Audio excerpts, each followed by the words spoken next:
It's week 36 of a year of wisdom. Let's get to reading.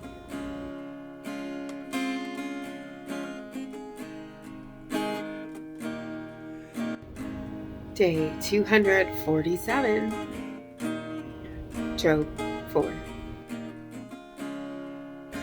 Then Eliphaz the Temanite replied, "If one ventures a word with you, will you be wearied? Yet who can keep from speaking? Surely you have instructed many and have strengthened their feeble hands.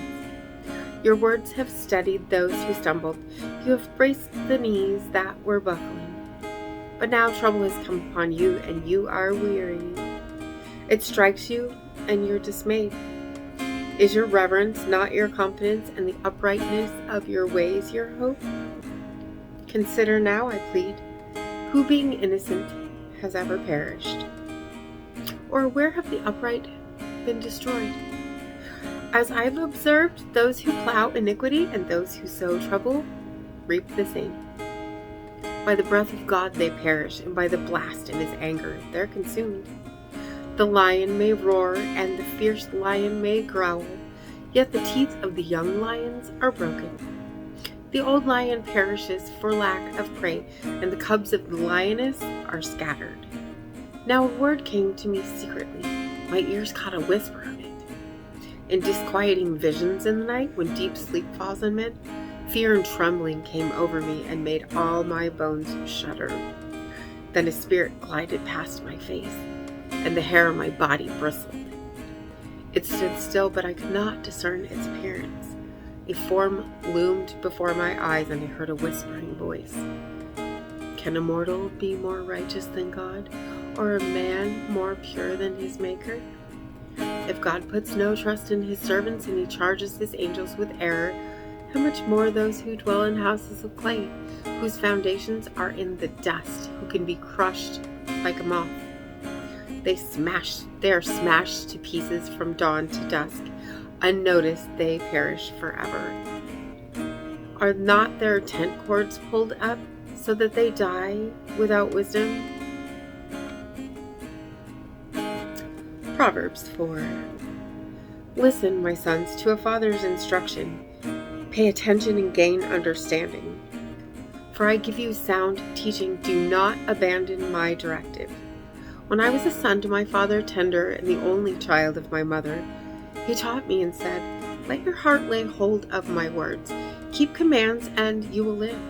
Get wisdom, get understanding. Do not forget my words or turn from them. Do not forsake wisdom, and she will preserve you. Love her, and she will guard you. Wisdom is supreme, so acquire wisdom.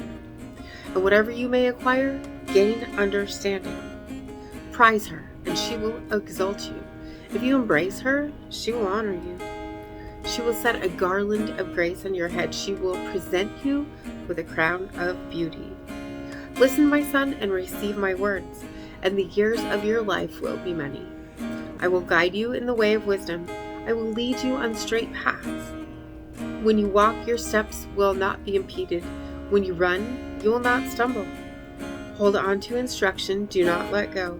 Guard it, for it is your life. Do not set foot on the path of the wicked or walk in the way of evildoers. Avoid it. Do not travel on it. Turn from it and pass on by. For they cannot sleep unless they do evil. They are deprived of slumber until they make someone fall. For they eat the bread of wickedness and drink the wine of violence. The path of the righteous is like the first gleam of dawn, shining brighter and brighter until midday. But the way of the wicked is like the darkest gloom. They do not know what makes them stumble. My son, pay attention to my words. Incline your ear to my sayings. Do not lose sight of them. Keep them within your heart. For they are life to those who find them and health to the whole body. Guard your heart with all diligence, for from it flow springs of life. Put away deception from your mouth. Keep your lips from perverse speech. Let your eyes look forward. Fix your gaze straight ahead. Make a level path for your feet, and all your ways will be sure. Do not swerve to the right or to the left. Turn your feet away from evil. Ecclesiastes 4. Again I looked, and I considered all the oppression taking place under the sun. I saw the tears of the oppressed, and they had no comforter. The power lay in the hands of their oppressors, and there was no comforter. So I admired the dead who had already died, above the living who were still alive.